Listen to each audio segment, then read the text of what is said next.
Hey, and welcome back to Ask Joe, Lip Zit edition. So we've got a brand new lighting setup. We're trying to make this look a little better, so let's do this, babe! Marc Rouse asks, fried chicken or foie gras? Fish sticks or caviar? I say throw all that together into a KFC famous bowl and then shove a miniature Statue of Liberty up your butt and eat it with a spatula. America.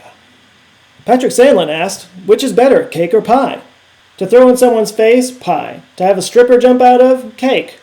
Trust me, don't get those mixed up. Howard McDaniel asked, is it better to give than receive? Hey Howard, just like the pie question, that's all a matter of context, and there's a lot of answers to that, so I'll just give you another little handy chart.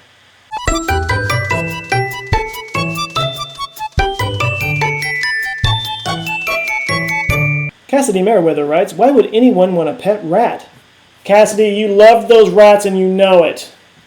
Yes, several years ago I decided to get two pet rats. One was white, one was black, so of course I named them Crockett and Tubbs.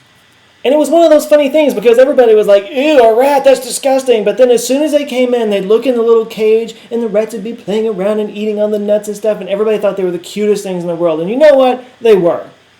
They were actually great pets. They played games with you. Did you know you could play fetch with a rat? You can. They curl up next to you. They fall asleep in your hand. They were adorable, cute, little lovable animals. I love them to death.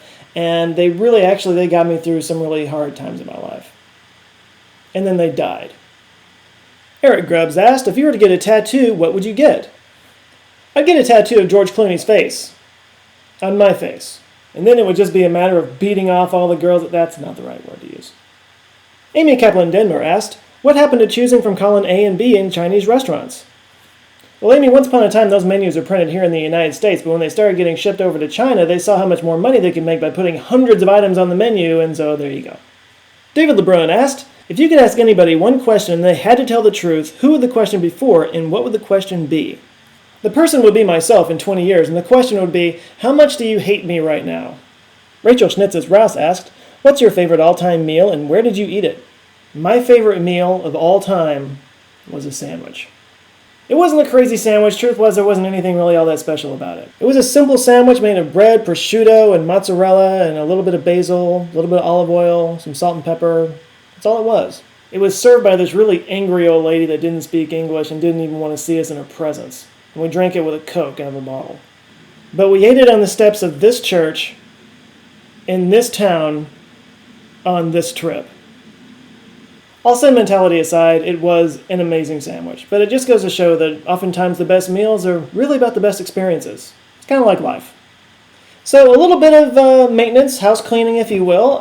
This is the 10th episode of the show. Congratulations. Where's my, there's no confetti for me. Okay.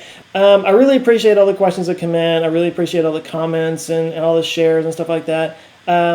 If you like any of the videos that you see, please share them around on Facebook and Twitter, wherever you can. See the subscribe button right here? Click on it. Go ahead. See what happens. It'll change your life. Anyway, I'm off work for the next week, going out of town this weekend for a wedding, having some fun. I hope you guys do too. And Joe out.